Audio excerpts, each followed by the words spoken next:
An agency he claims did a lousy job of protecting consumers and became an unaccountable arm of a liberal agenda. Warren, not happy. They are in there punching every day, and they're in there every day making sure that their Republican colleagues in the United States Senate and the House of Representatives are trying to shut down the consumer agency.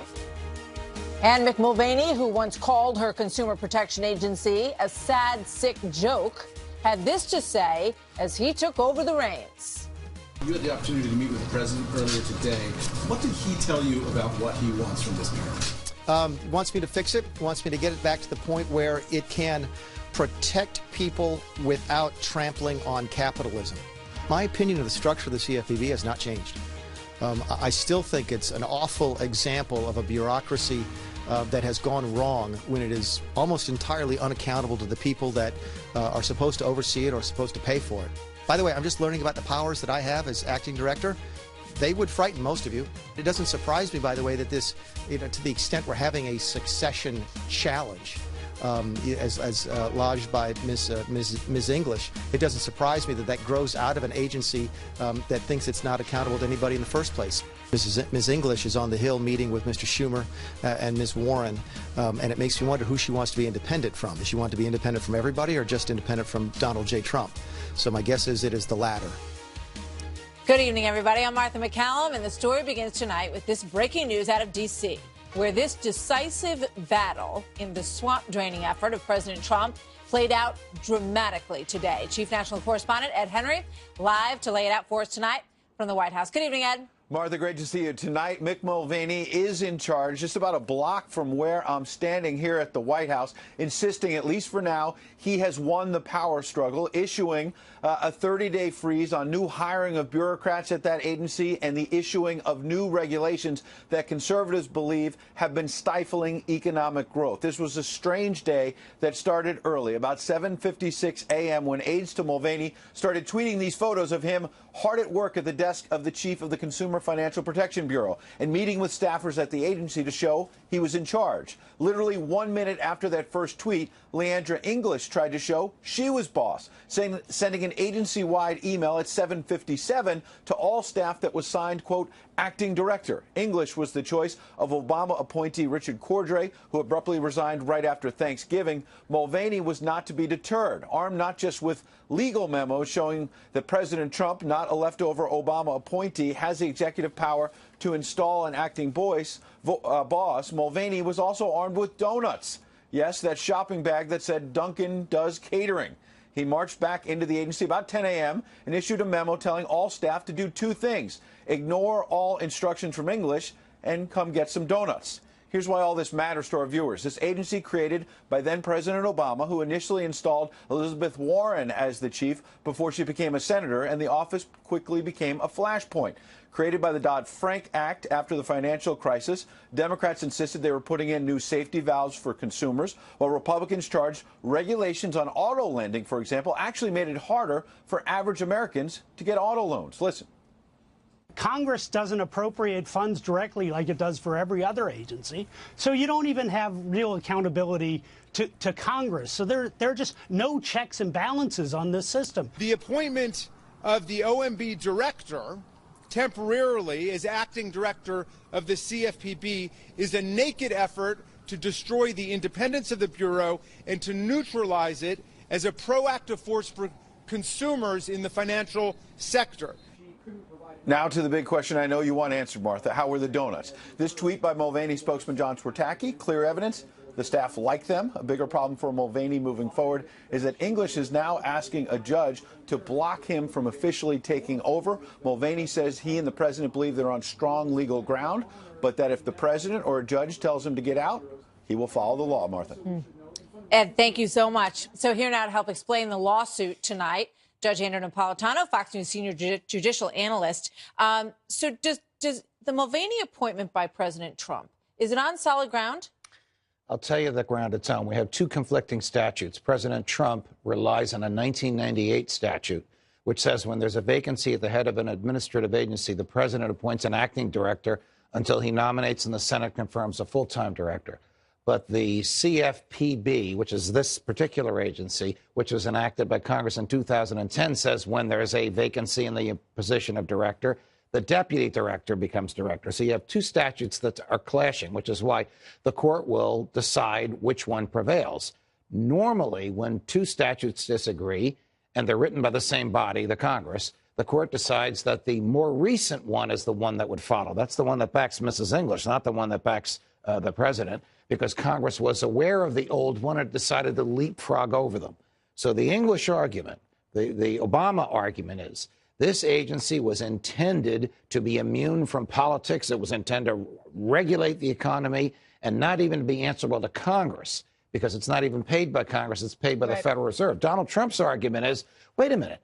In a representative democracy, how can there be some entity in the government that nobody can control? Exactly. Congress can't control the money that's going to it. I mean, that raises the question whether or not the Consumer Financial Protection Board is constitutional in and of itself. It does. There's no question that Congress wrote it this way in order to frustrate whoever was going to be President Obama's successor. The question is this recognizable under the Constitution? That has not yet been ruled on. Cordray appointed her his deputy on his way out the door. Yes. I mean, he stuck her in that slot in order to allow that statute to hold up. Whether or not that's going to work, so this is not forever. The president could nominate a full-time director tomorrow. He could nominate Mick Mulvaney tomorrow. Then it's up to Mitch McConnell and the Republicans in the Senate how quickly they approve that person.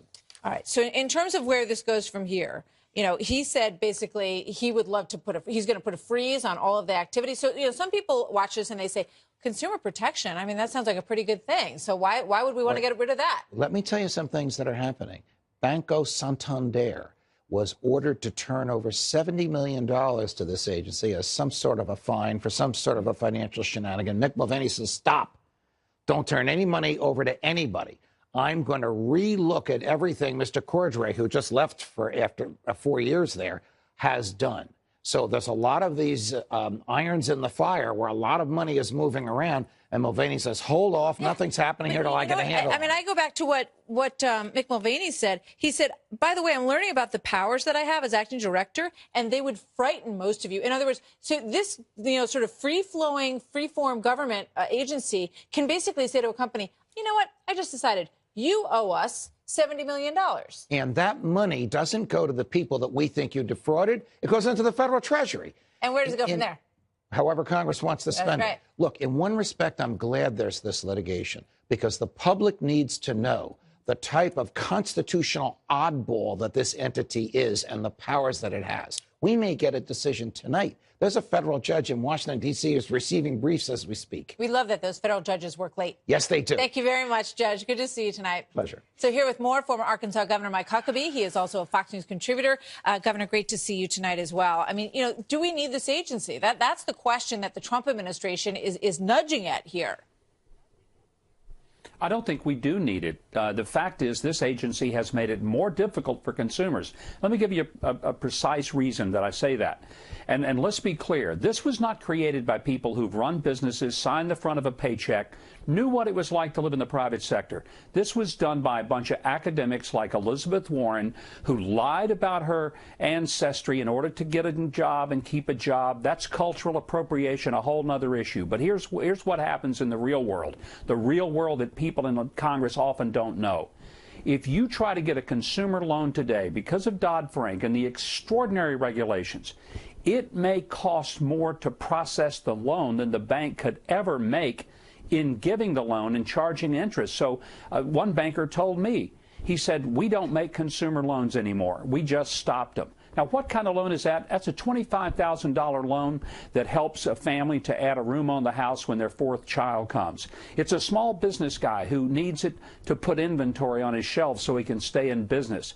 It's the kind of loan that is the bread and butter of America, the bread and butter of real consumers. All right, but the cost of it has made it impossible, and that's why this agency is out of control. Yeah, I mean, it was originally designed to make all those big, bad Wall Street banks, pay the money back after the mortgage crisis, and they did, to the tune of about $18 billion. But Mick Mulvaney raised a really good point today. He said, the Wells Fargo situation? How did they miss that? They are not protecting. They're not a protective entity where they're stopping things from happening that are bad for consumers.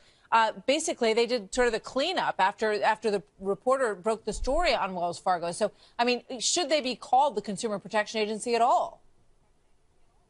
Well, they really shouldn't. And you're right. It was the L.A. Times who was the one who became the watchdog. All the board did, the consumer board, they just got the money, but it wasn't the consumers who got the money that Wells Fargo coughed up. That's why it's nonsense. Big picture here is that the purpose of anything in government is to make sure there are checks and balances. This has no checks and balances. It's an administrative and regulatory body that's run amok. And I just can't believe that the people in that agency didn't understand that, to quote President Obama, elections have consequences. Well, this is a consequence of a different president who believes that you shouldn't let government agencies just bully people. I think this is a great story today because, you know, if it weren't for this happening today and this sort of shuffle at the top of this agency, I think a lot of Americans would not be aware of the fact that this was created and how sort of autonomous it is and how problematic that is in our system of government and whether or not it actually is protecting the people that it's supposed to protect. Governor, thank you very much. It's always great to see you, sir. Many thanks. Thank you. So still to come tonight was the intel community ordered to cover up classified leaks by Hillary Clinton. The shocking comments that were just made by a former federal watchdog who has now decided to speak out. All of a sudden, I became a shill of the right. I was told by members of Congress, be careful, you're losing your credibility. There are people out to get you. This story is fascinating. That's coming up. Also this tonight, Senators Conyers and Franken say they're sorry and they are going to head back to work. Nancy Pelosi calls the man accused of working in his underwear an icon. Yeah. Can you say double standard? That is coming up, folks. And also, here we go again. The GOP senators blocking the White House agenda. Is this politics or is this personal? The president says he will get tax reform passed. Karl Rove weighs in right after this. Coming up on The Story. We'll get there because failure is not an option when it comes to the Republican Party cutting taxes. To every Republican senator, the fate of the party's in our hands. It will be the biggest tax reduction in the history of our country. It'll bring jobs. It'll bring a lot of income coming into the country, buying product, et cetera. And I think it's doing very well. That was President Trump earlier today, optimistic that the Senate GOP can get enough votes to pass tax reform. But every day seems to bring a new defector. Senator Steve Daines from Montana today becoming the 8th Republican to say that he is not sure that he's going to be able to get to yes on this thing. They can only lose 2 votes in order to get this passed. Ron Johnson, at this point, says he is still a no. The president met with Republican members of the Senate Finance Committee. They were at the White House this afternoon. And when they came out, Chairman Orrin Hatch said this. These are tough times. These are tough issues. They're hard to deal with. I'm known for somebody who can bring both sides together, so we don't want to ignore our Democrat friends as well. And I just hope that they will get off their duffs and start working with us rather than just voting in block against everything we try and come up with. So there you have it. Here now, Oklahoma Senator James Lankford. Senator, welcome. Great to have you with us tonight. Thank you. It's good to see you again. I think a lot of people look at this, general legislative process and say, what's going on? I mean, how is it that once again, the White House's biggest problem are senators in their own party who won't get on board? It's not a matter of just getting on board. It's resolving all the final issues and questions. There have been 70 hearings over the past couple of years just in the Senate on this issue of tax reform. Each one of those is built on it as now it gets narrower and narrower and narrower to the final solution. Everyone has one last statement to try to be able to fix, to be able to resolve it. Everyone's looking at a very complicated bill and saying, okay, what's it going to take to be able to get to yes? I don't hear anyone in our conference saying they don't want to do it. Everyone wants to be able to do real, meaningful tax reform. But everybody has a little different opinion, and we're trying to be able to work that out all the way to the bitter end. But you're a yes, right?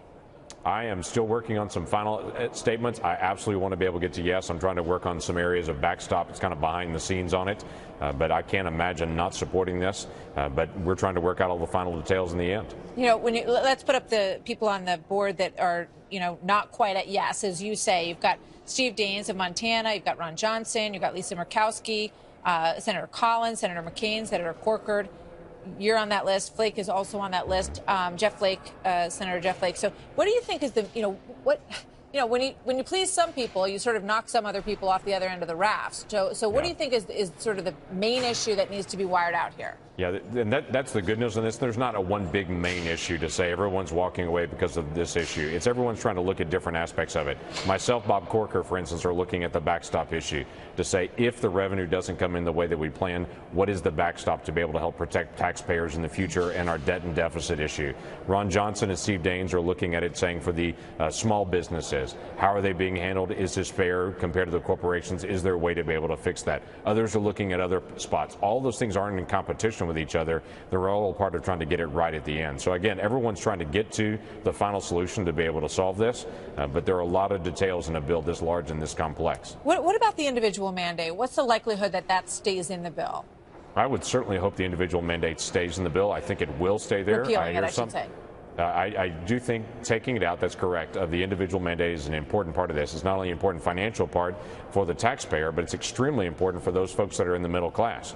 In Oklahoma, 81% of the people that pay the individual mandate fine make $50,000 or less. These are individuals that can't afford the insurance anymore, and they certainly can't afford a new fine from the IRS. So we're trying to be able to help those folks in the middle class not have that additional fine. This doesn't take away the subsidies. I've had folks say those individuals will lose their subsidies. That's not true. Those subsidies still remain exactly as they are, but we take away the fine punishing those in the middle class that can't afford the extra insurance made exactly the Washington, D.C. way, and they want to be able to buy insurance they can afford rather than what Washington, D.C. is compelling them to buy. Yeah.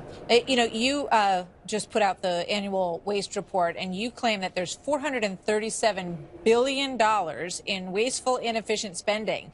So where are the cuts? I mean, this tax plan is sort of paid for on the backs of different people, rather than asking the government, who has all of our tax dollars anyway, to figure out ways that they can cut spending to pay for it. So there's two things that have to happen. We have to be able to reduce spending. We have to be able to deal with government efficiencies, and we've got to be able to fix tax policy. You're right. This doesn't deal with all the spending aspects. This deals with just the tax policy. But there's a lot of bills that need to be done to be able to deal with the spending.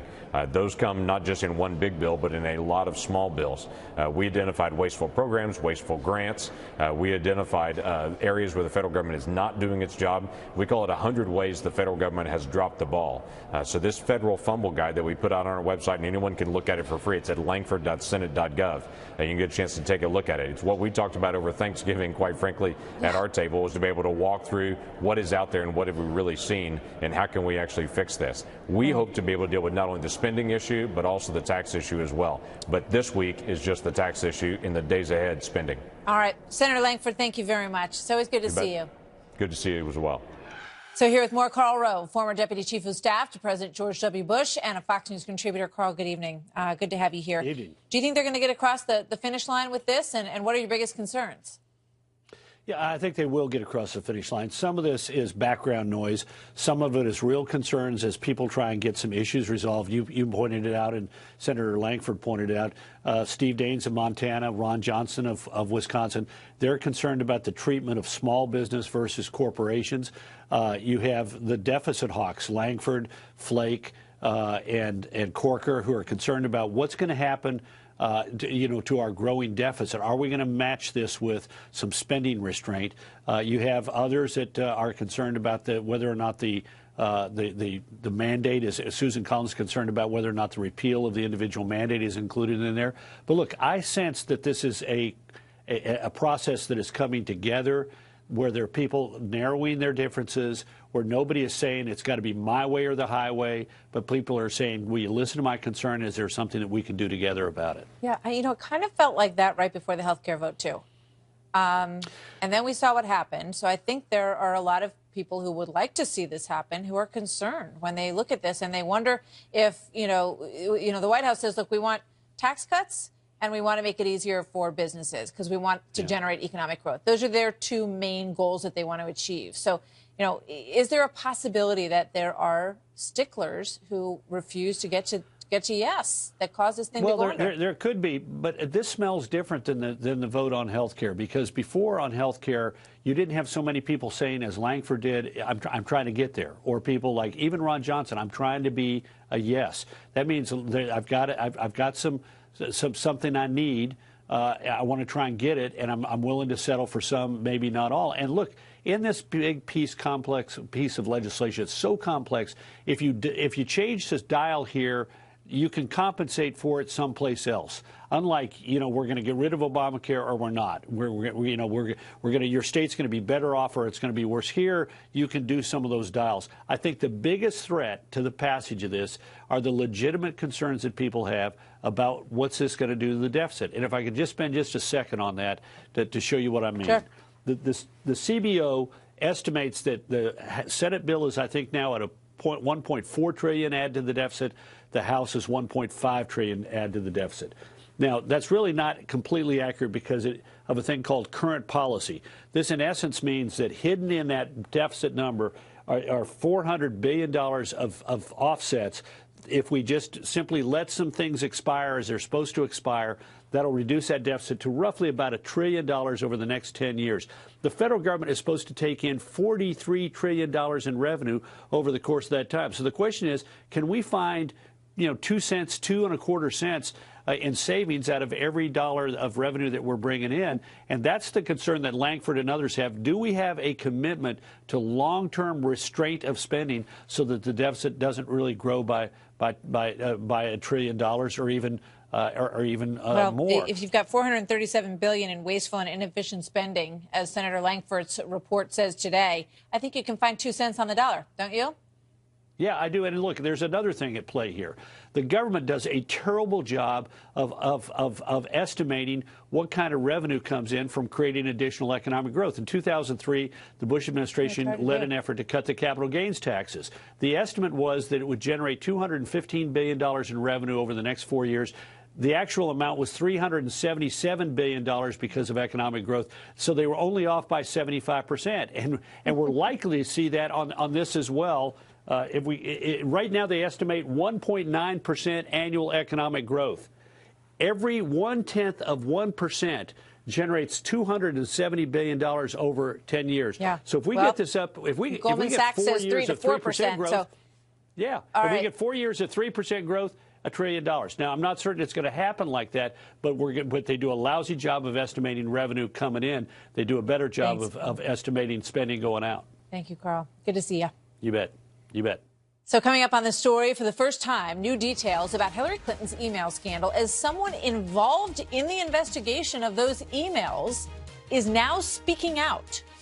Plus, back to work for top Democrats accused of sexual misconduct. Is there a double standard happening here? Charles Hurt and Jessica Tarlov join me next.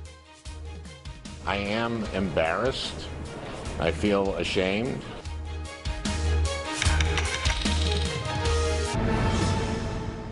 I know there are no magic words that I can say to regain your trust, and I know that's going to take time. I'm ready to start that process, and it starts with going back to work today. So as more stories swirl about lawmakers who may be accused in the sexual harassment barrage, Democratic Senator Al Franken returned to work today on the Hill despite facing multiple allegations of sexual harassment and calls for his resignation. And he isn't the only top Democrat who is still on the job despite all of these allegations. Over the weekend, Congressman John Conyers stepped down from his post as ranking Dem on the powerful Judiciary Committee. But he says he still wants to stay in office despite the claims of sexual misconduct that have been made against him. House Minority Leader Nancy Pelosi had this defense of the Michigan Democrat. Just because someone is accused, and was it one accusation? Is it two? I think there has to be. John Conyers is an icon in our country. He has done a great deal to protect women, Violence Against Women Act, which the right wing is now quoting me as praising him for his work on that, and he did great work on that. So you had that, right? And then you also had her saying this. We're talking about a child molester. We're talking about a child molester. Where are you on Senator Franken? Well, I don't think that you can equate Senator Franken with Roy Moore. It's two different things. So let's have. So you would accept an apology? Yeah. So here's Charles Hurt, political columnist for the Washington Times, and Jessica Tarlov, author of America in the Age of Trump. Both are Fox News contributors. So I mean, you just come to this fine line. Is there a zero tolerance policy? Or not, as Chuck Todd asked Nancy Pelosi, and she did that sort of like backspinning answer. Jessica? Well, and then she had to correct herself twice. So she had to then walk back what she said to Chuck Todd, which I thought was completely wrong-headed based on the information that we have. could even go to the base level, which is that John Conyers used his office money to pay these sexual harassment settlements. Just taxpayer money. Which is taxpayer money. Yeah. At the very base. But we go from icon, then we go to, people need to be believed. And then she's actually gone even further tonight, which we'll talk about, saying she does believe the women. Yeah, let's put that up, actually, because Jessica makes a good point. Let's put that up on the screen. This is what Nancy Pelosi is saying just moments ago. This afternoon, I spoke with Melanie Sloan, who worked for Congressman Conyers on the Judiciary Committee in the mid-90s. Ms. Sloan told me that she had publicly discussed distressing experiences, and she goes on to say, while she was on his staff. I find the behavior Ms. Sloan described unacceptable and disappointing. I believe what Ms. Sloan has told me. So does that mean, Charlie, that she believes that John Conyers has to go? Well, to me, one of the most devastating accusations yet has been the accusation from Melanie Sloan. She's a known figure. She's a Washington lawyer, very, very widely respected. This was last week that she came out with her accusations against John Conyers, and went so far as to say that she reached out to Dick Gephardt's office at the time and made clear about these accusations about this abuse and this harassment, and nobody did a single thing about it. And this was however many. I can't remember how long ago, but this was 15 years ago when these people were talking about it, what a serious issue this is, and it is a serious issue. But if you have people that look at this through the lens of politics and partisanship, it will never get fixed. And you have Al Franken asking what the magic words are. Yeah. Well, I think the magic words are, I'm a Democrat. It looks like it. Let's play this. This is Nancy Pelosi back then, around that time. This is 1998, defending Bill Clinton. Watch this. Why the silence when there have been these allegations, serious ones, about President Clinton? Well, I'd like to say that I think that the women of America are speaking out about what they think about this whole situation. And the women of America are just like other Americans in that they value fairness, they value privacy, and do not want to see a person with uncontrolled power, uncontrolled time, unlimited money investigating the President of the United States. Wow. Yeah, I mean, this has become a huge issue for Democrats. And we talked about this a couple of weeks ago, that there were suddenly op-eds coming out saying he should have resigned. And a lot actually being pushed forward by my generation, by millennials, who in the 90s weren't really paying as close attention. They couldn't have fallen as in love with Bubba as people who were around and voting for him, saying, how did this slide? How did this go on? And I think that bringing it up now is important. But to Charlie's point, yeah, it does seem like the magic word is I'm a Democrat or I'm a Republican. Because right now, Donald Trump is certainly not saying Roy Moore seems like a guy you want hanging out with your kid. But he's saying we don't need another Democrat in the Senate. We're going to lose everything. We already barely have control with our majority. I don't know if they're even going to get tax reform across. So that's how he's making the case. And for the future of the court, I wish that people would stop playing partisan politics. But I would say that Nancy Pelosi did make a good point that what Al Franken is accused of and admitted to is very, very different from what Roy Moore did, which is different from what John Conyers did. Question, but, I thought what Nancy Pelosi said about due process is very interesting. I mean, that is the other part of this equation. And, she wasn't talking about due process for Roy Moore, but the fact of the matter is that there is no process in this situation. It's sort of like groupthink, and you either get fried or you get to live in the end, Charlie. Absolutely, and that is a very important part of all of this. But in the case of Roy Moore, I read that first account and I believed every word of it, and I think he ought to get out of the race. But I'm not an Alabama voter, and I don't make that decision. And the good people of Alabama get to make that decision, and they'll make that decision on whether they believe the accusations or whether they don't believe the accusations. And that's not a bad way to make that determination. But, going back to the thing about Bill Clinton, what I think is one of the most interesting aspects of all this is that because people, so many of his defenders defended his behavior back then, and going to what Jessica said about the millennials and the first time that they heard so many of these accusations, to what degree all of that prevented the first woman from being elected president this year or even 8 years ago, it's a pretty amazing thing to think about. And I think it will continue. Fascinating points. As a problem for women. Thanks, you guys. Not the last time to talk about that. Thanks for being here tonight. Bye. So coming up next, terrorists targeting trains, the new tool that police are using to keep you safe on more than 140,000 miles of rail lines across this country. but can it work? Plus, a new report casts doubts on a key witness on Hillary Clinton's role in the Uranium One deal. That man's attorney joins us with her response to those allegations next.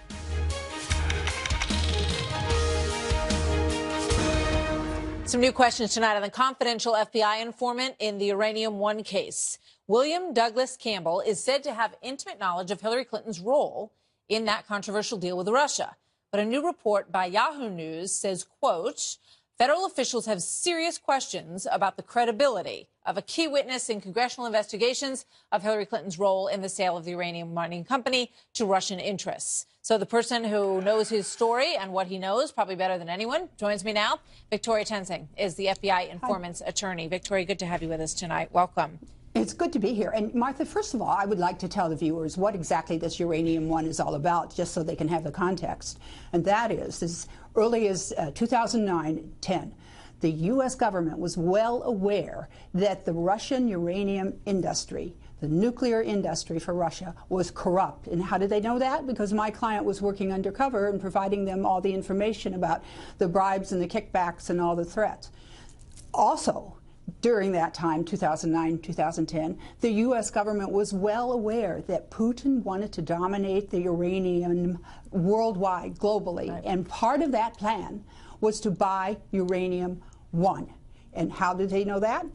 Because my client was providing them all the documents that we were discussing. That's what you say he's going to testify to. But I just want to get to this credibility issue and let you address that, because the accusation is that in a prior unrelated case, prosecutors dropped William Campbell as a witness because they considered him to be unreliable. Did that happen or not? No. That reporting by Michael Isikoff is pathetic and naive, and what few facts he uses in the story, he has wrong. Let me give you an example. You just repeated the allegation that he said, oh, the prosecution of the man involved in the Russian bribery, Mikaron is his name, was unrelated to the sale in 2009? No, that's why the sale shouldn't have gone through, because in 2009, Mikaron was making bribes and making threats. They're intimately related. Not only that, any sophisticated reporter knows full well that the Russian nuclear industry is monolithic. All the companies, even if they have different names, all report to Putin. Michael Isikoff has not read one document of the over 5,000 and I know that pages. you say that this is a very document-based case, and that's what your client is going to bring forward. But let me ask you something else, because what I'm interested in is, so while your client was undercover, working on trying to figure out whether or not there was undue influence from Russia and whether or not they were actually winning anybody over in the Obama administration, namely Hillary Clinton, what was the awareness level of the Obama administration, and why weren't they told all of this supposedly explosive information, and why didn't they derail this purchase if all of that was true? The question that I'm asking, and reporters like John Solomon and Sarah Carter are asking. My client was told by the FBI that high officials at the FBI were being told about it. I don't know if that means Bob Mueller, but if it did, Bob Mueller, I assume, would have reported that to Eric Holder, who was the Attorney General and who sat on the body that made the decision to sell the Uranium One. My client was told that President Obama was being briefed on it. And that we can find that out because Congress can get the presidential daily briefings. But I want to add one more thing. The FBI gave my client a check for over $50,000 in 2016. 2016, that's 2 years after he was so-called unreliable. And Michael Isikoff, he should have known that before he did the reporting. He's regurgitating conclusions that are put out there by Clinton supporters, and that's what's going on.